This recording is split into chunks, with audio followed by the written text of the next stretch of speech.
सत्यवादी चोर। संत नामदेव जी एक बार रात के समय कहीं जा रहे थे कि उन्हें एक व्यक्ति मिला। वह चोर था और चोरी करने निकला था। संत नामदेव जी को देखकर उसने छिपने की कोशिश की तो संत नामदेव जी बोले, भाई तुम कौन हो और मुझे देखकर छिप क्यों रहे हो? उस चोर ने संत नामदेव जी को पहचानकर उनके प्रणाम किया और बोला, महाराज मैं चोर हूँ और चोरी करने जा रहा हूँ। संत नामदेव जी ने कहा, भाई यह धंधा छोड़ दो और कोई ऐसा काम धंधा करो जिससे तुम्हें किसी को देखकर भय न लगे और छिपना न पड़े। चोर ने कहा, महाराज मेरे पिता भी यही काम करते थे और मैं भी केवल यही काम जानता हूँ, इसके अतिरिक्त दूसरा कोई काम मैं जानता नहीं। फिर मैं पढ़ा लिखा भी नहीं हूँ और न ही मेरे पास इतना धन है कि व्यापार आदि कर सकूं। यदि मैं यह धंधा छोड़ दूं तो फिर परिवार का पालन पोषण कैसे करूंगा? उसका यह उत्तर सुनकर संत नामदेव जी कुछ पल तो मौन रहे, फिर बोले, अच्छा भाई तुम यह धंधा बेशक करो, परंतु हमारी एक बात मान लो। चोर ने कहा, आज्ञा कीजिए। संत नामदेव जी ने कहा, पहले वादा करो कि तुम हमारी बात मानोगे। चोर के वादा करने पर संत नामदेव जी बोले, आज से तुम किसी भी परिस्थिति में झूठ मत बोलना, सदा सच बोलना, तुम्हारा कल्याण होगा। यह कहकर संत नामदेव जी तो अपने रास्ते चल दिए। इधर चोर सोचने लगा कि झूठ नहीं बोलूंगा तो काम कैसे चलेगा, पर अब तो संत नामदेव जी से वादा किया है, आता कुछ भी हो जाए अपना वादा नहीं तोड़ूंगा।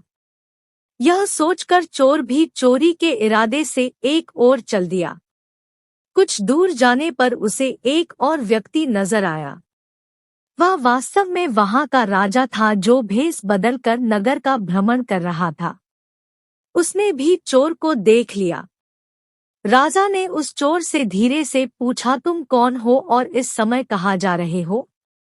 चोर मन ही मन विचार करने लगा कि झूठ तो मैंने बोलना नहीं है, इसलिए सच सच बता देता हूँ, जो होगा देखा जाएगा। मन में यह विचार कर उसने उत्तर दिया, मैं चोर हूँ और चोरी करने के इरादे से घर से निकला हूँ। राजा चकित हुआ कि यह कैसा चोर है जो स्वयं ही बता रहा है कि मैं चोर हूँ।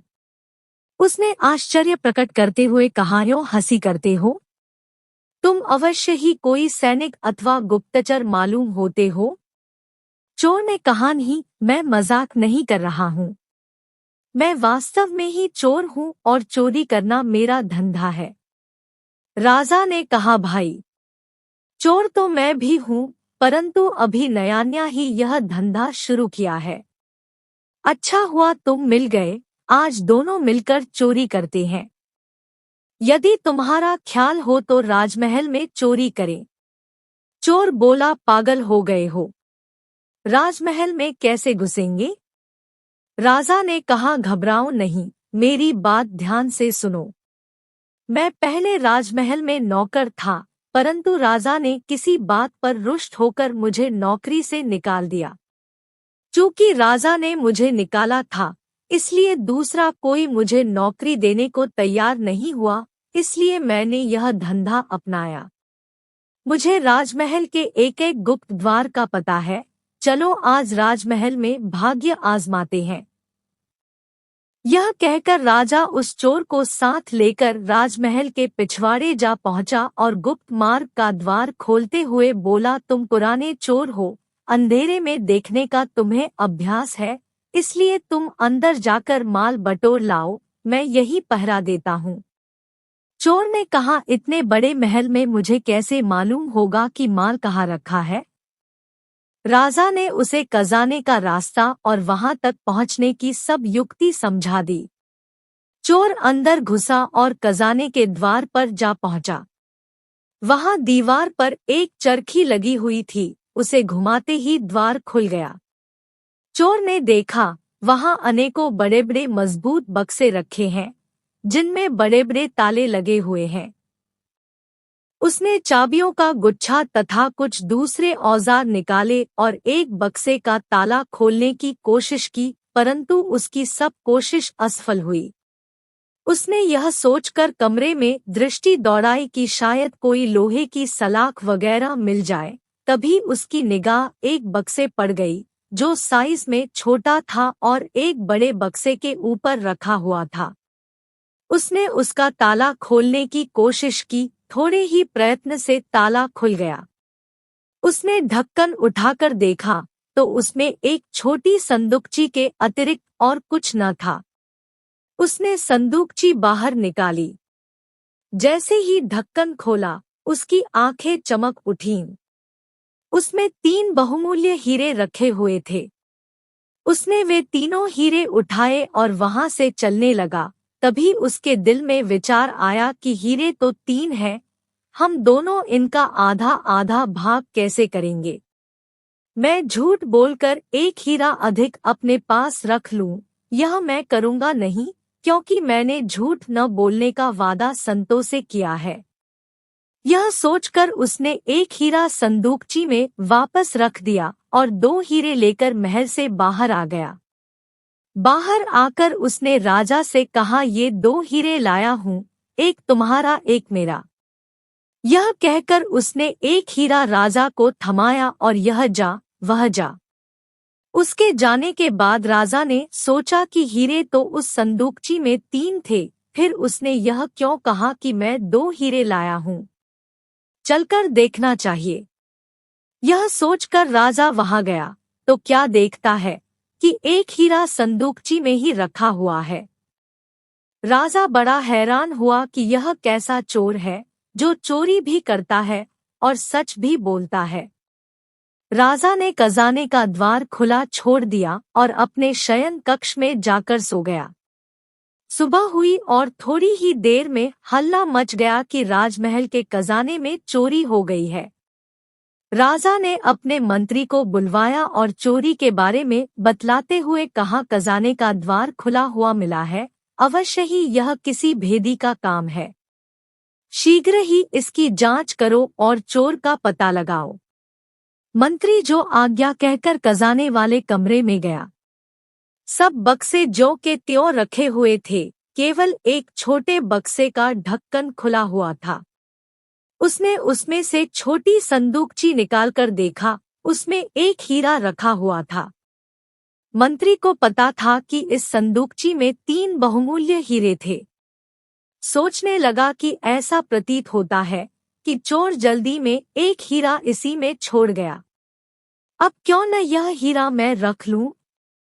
चोरी तो हुई ही है, चोर जब पकड़ा जाएगा तो वह लाख कहता रहे कि मैंने 2 हीरे चुराए थे, उसकी कौन मानेगा।